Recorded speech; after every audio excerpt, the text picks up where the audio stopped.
बहुत बहुत धन्यवाद।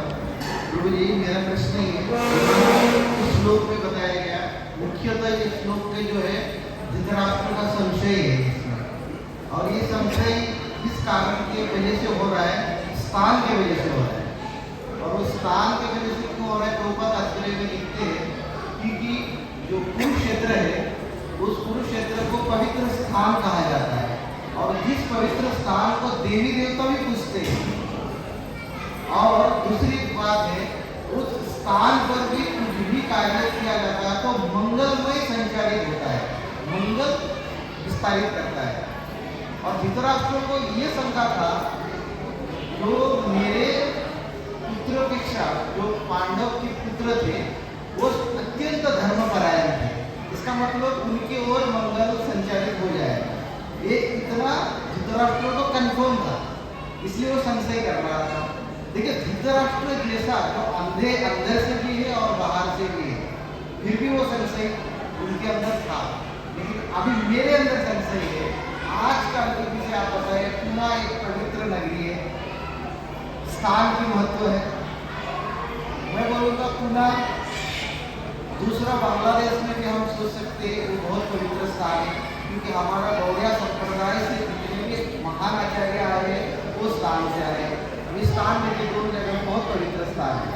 लेकिन ऐसे ही पवित्र स्थान में ही हम जब मंगलमय कार्य करने जाते हैं, उसी स्थान में ज़्यादा संकट क्यों आता है और वो सक्सेस होने में बहुत सारी दुविधाएं क्यों आता है? हरे कृष्ण। सबका प्रश्न समझ में आया? तो प्रभु जी पूछ रहे हैं कि ऐसे पवित्र स्थान में ही संकट क्यों आता है? क्योंकि बाकी जगह पवित्र तो नहीं है, उसमें संकट संघर्ष कुछ नहीं है। जहाँ पे पवित्र है वहीं पे हमेशा धर्म और अधर्म का युद्ध चलते रहता है कि नहीं?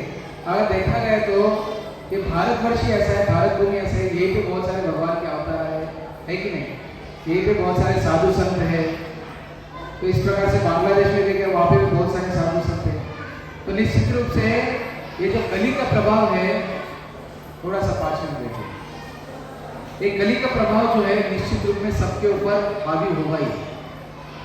जैसे परीक्षित महाराज जो थे उनको भी बख्शा नहीं था, हालांकि परीक्षित महाराज उनको मार सकते थे, कली को, उसके प्रभाव को निकाल सकते थे, लेकिन भागवत में कहा जाता है कि परीक्षित महाराज भी उससे प्रभावित हो गए और समित ऋषि के गले में उन्होंने सर डाल दिया और अपराध कर दिया।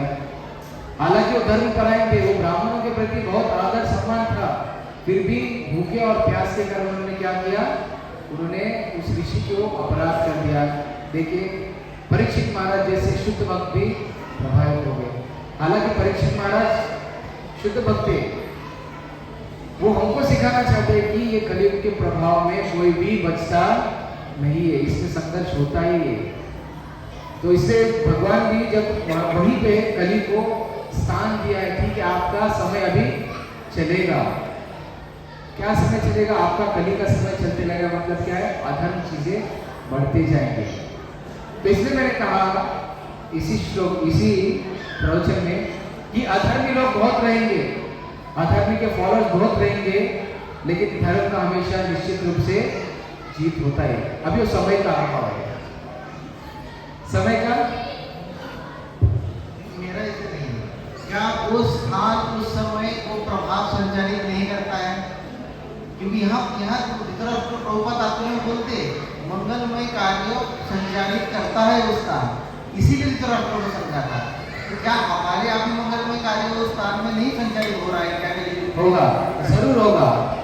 इसीलिए तो आप देखिए हमेशा कुछ ना कुछ होता है, अधर्म चीज होता है, फिर से धर्म का जीत होता ही है। ऐसा नहीं कि नहीं होता। आप देखिए इस नगरी में भी आप जितना देखिए हरिनाम संकीर्तन कर रहे, प्रसाद वितरण कर रहे, अधर्म तो बहुत बढ़ रहा है, लेकिन साथ में धर्म का प्रचार भी थोड़ा बहुत हो ही रहा है। उस स्थान का जरूर प्रभाव रहेगा, लेकिन हमको ऐसा बाह्य रूप से दिखता है कि अधर्म ज्यादा बढ़ रहा है, लेकिन आध्यात्मिक दृष्टि कुछ अलग है। जैसे हम जब वृंदावन में भी जाते हैं, वहां पे भी लोग अधर्म के कार्य करते हैं, है कि नहीं? वहां पे भी अधर्म के कार्य करते हैं, लेकिन स्थान का प्रभाव होना चाहिए। व्यक्ति आता है तो वो भी भक्ति में बनना चाहिए, लेकिन वो भक्ति में क्यों नहीं बनता? क्यों नहीं बनता? मेरा प्रश्न है आपसे, क्यों नहीं बनता वो? जब वृंदावन में भी, मथुरा में भी जाता है, कुरुक्षेत्र में जाता है, उसको भक्ति भाव से उभरना चाहिए। क्यों नहीं होता?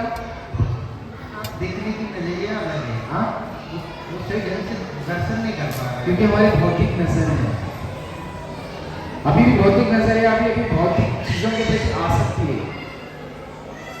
इसी के कारण व्यक्ति जो है धर्म का भी अगर पालन कर रहा है तो उसको प्रभावित नहीं होगा। हालांकि स्थान प्रभावित कर रहा है, लेकिन व्यक्ति नहीं लेना चाहता। जैसे मैंने कहा कि निश्चित रूप से बच्चे बहुत तो रहेगा, निश्चित रूप से प्रभाव रहेगा, इसमें कोई शंका नहीं। लेकिन अगर व्यक्ति बदलना नहीं चाहता, व्यक्ति जेल में भी रहेगा, वो बदलना नहीं चाहता, तो गवर्नमेंट क्या करेगा?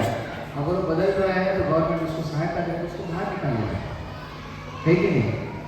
निश्चित रूप से उसको बाहर निकालेगा। तो ये ठीक है प्रभु जी, आपको मालूम भी नहीं क्या हो रहा है बाहर।